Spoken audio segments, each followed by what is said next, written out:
So at the very end is Jasiri X, and Jasiri has been doing amazing work, really blurring the lines between hip hop, art, and activism for much of the last 10 years, I said, maybe about that time now, right? Yep, 2006.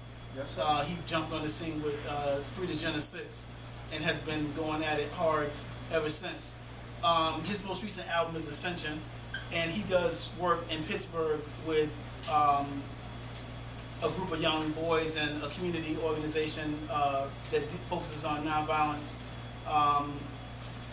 One Hood, and he runs a media academy for young boys, teaching them how to use media in Pittsburgh that grew out of an effort, really a report from the Heinz Foundation on these negative perceptions of black men and boys in the media in Pittsburgh. Next to Jasiri, y'all know TEF, he's been on the campus, right? TEF POE.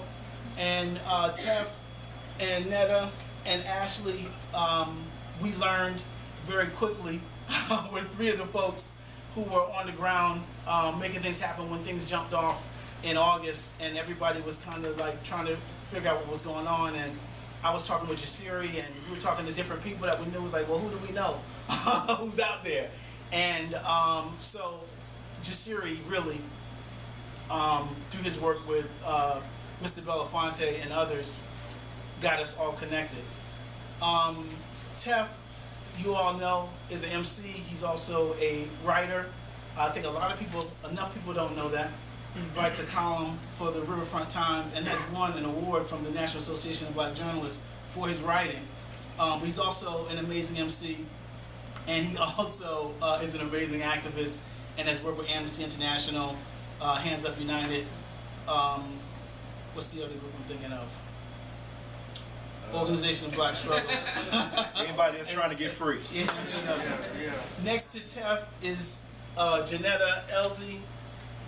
She goes by Netta, and she was one of the folks who we were who were outside of Ferguson, tuning into what was going on, because the media wasn't really telling us anything, because really they didn't know, which is one of the things I want to talk about some today.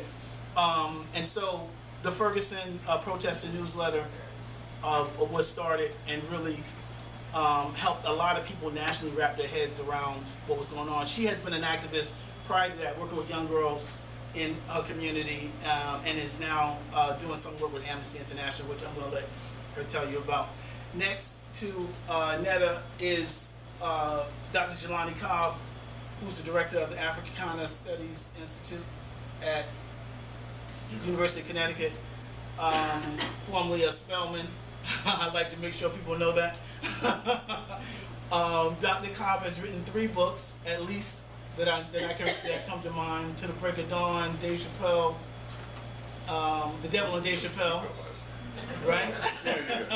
So I've written some stuff. He's written some stuff, and has been one of the folks that has been covering from the beginning what was happening on the ground in Ferguson for The New Yorker. Also a history professor, and I think that covers some of what you do.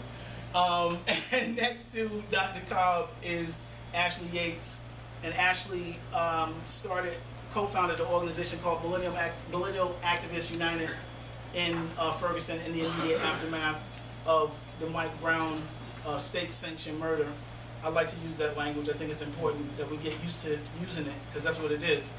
And so she also is working now with Black Lives Matter, and has been really one of the the 3 of these folks have been really some of the most outspoken voices of young people coming out of Ferguson that woke a lot of people up. And so I just remember seeing her on the news, and I was thinking, man, who is this sister? Jasiri, you got to put me in contact with this sister. And I was trying to reach this sister for forever. But she was out in the street, so I couldn't get her on the phone. And so finally, we were able to get together, and after a lot of conversations on the phone and texting and Yeah, these young people, man. I mean, they showed me in this last movie that I'm old, right? All the tech stuff that they do, you know what I mean? I'm like, you know, they're like, I'm gonna text you, I'm gonna hit you up somewhere else, but I'm calling. You know what I mean? So old school. I'm like, I need to talk to you to know that you're a real person. You know what I mean?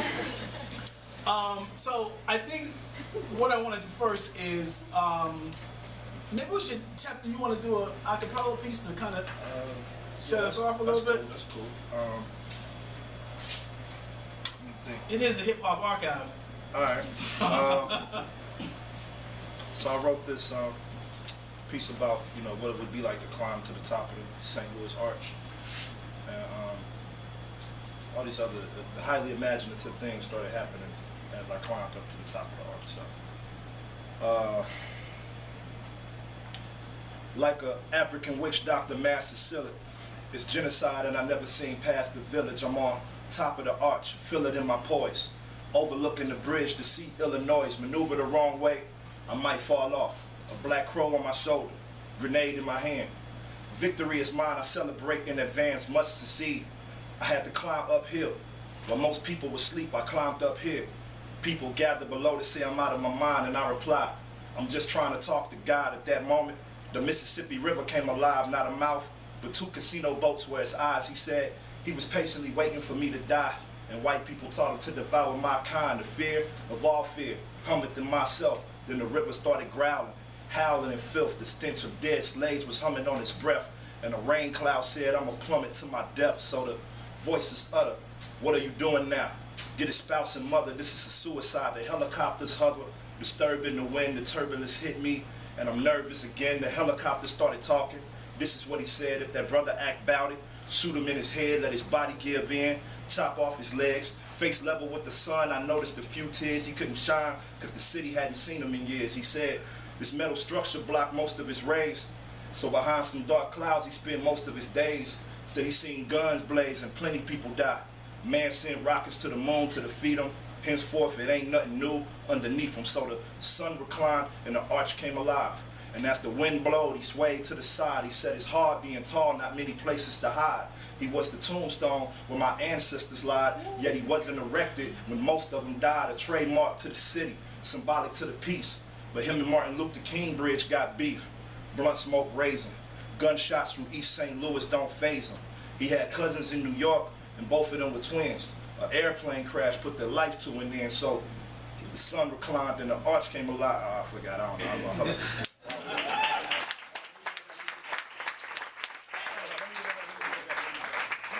I gotta finish that part, because it's like a story, and it's then like, hold on. I'll do it later. It's on YouTube, fine.